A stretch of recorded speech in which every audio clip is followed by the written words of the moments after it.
3. Hi, we'll be talking about our chapter for R4R, which is concerned with disaster risk in informal settlements. I'm Iftikhar Ahmed, everyone calls me Ifti, from the University of Newcastle, and my co-authors are Leanne Marshall from the Australian Red Cross and Hotoravu Alengi, or Hoto, from the Solomon Islands National Disaster Management Office.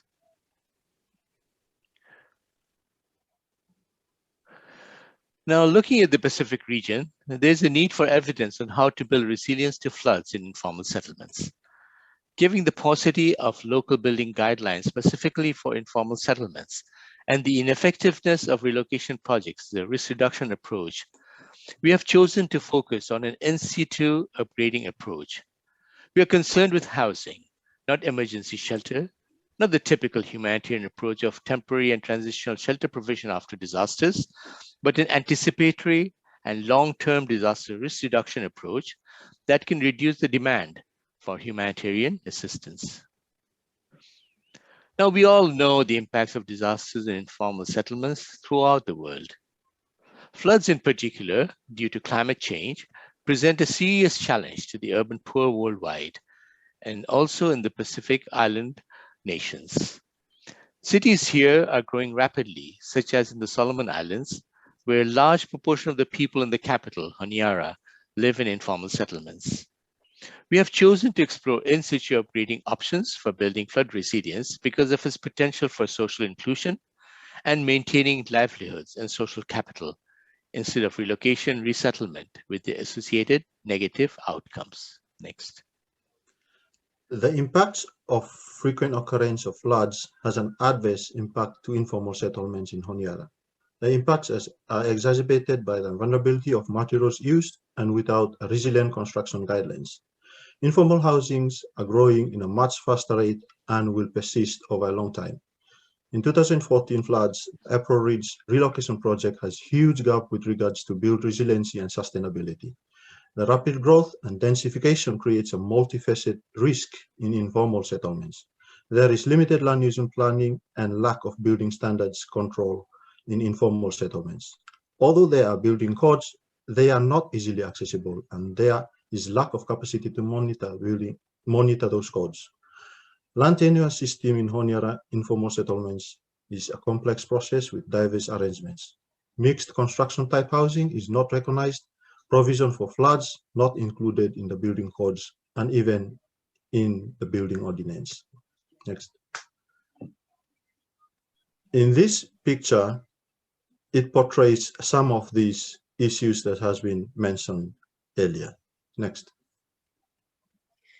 We think this research is significant for a number of reasons. Many may be aware of the positive impacts of in situ upgrading in informal settlements more broadly, that is, around infrastructure and services upgrading.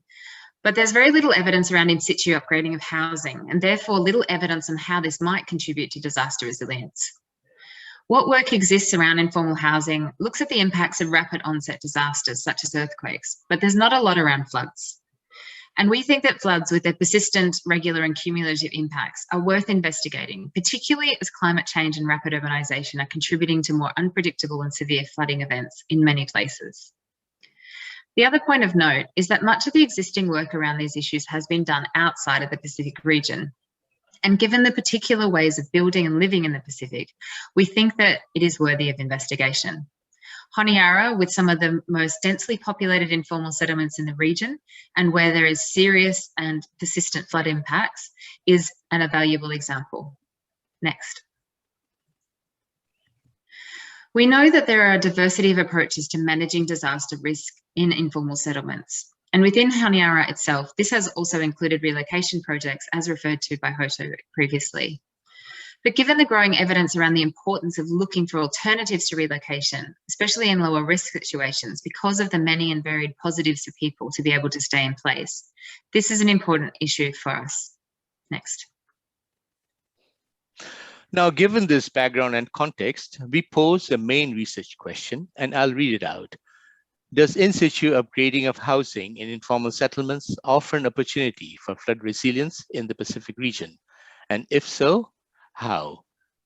It is a long question, but basically it points to an exploratory research strategy of primarily a qualitative nature, following a case study approach based on Honiara.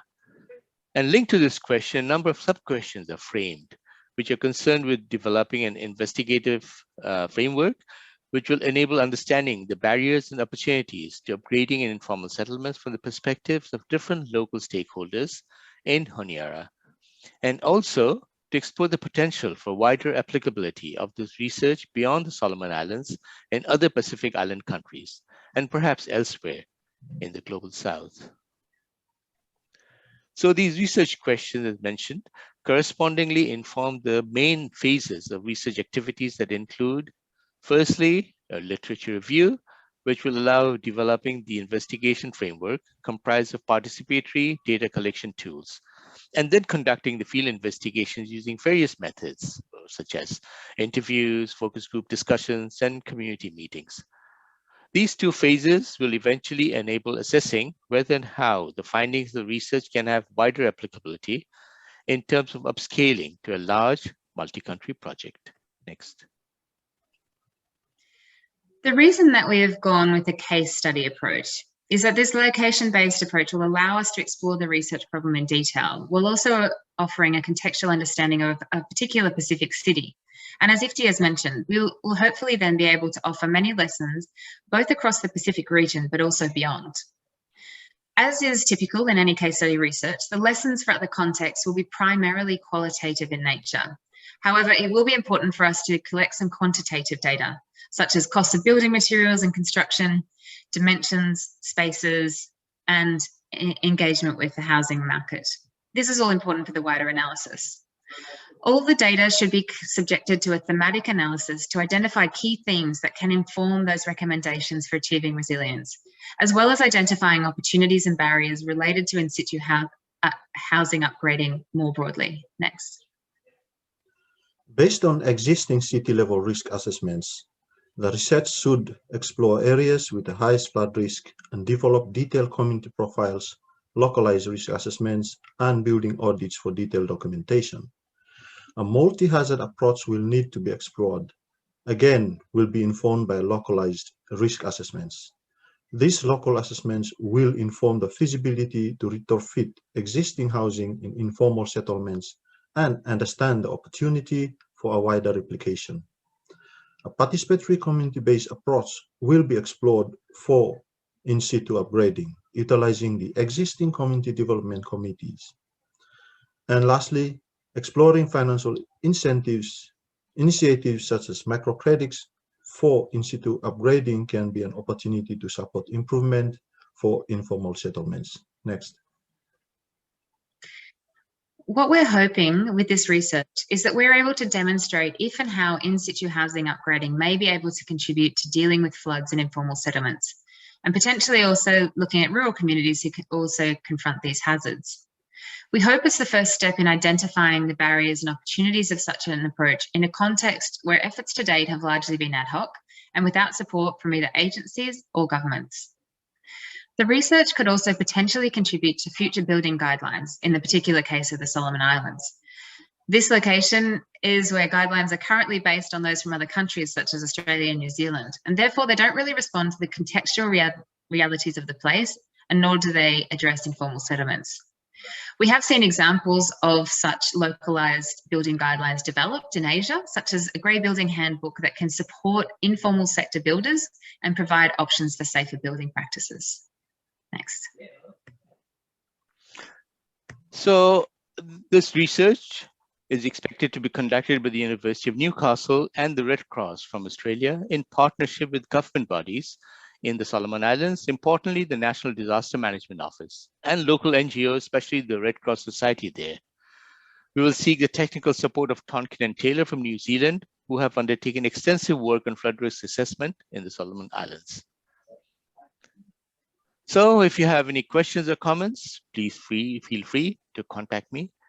And thank you for listening and have a great day. Bye-bye. Bye-bye. All right.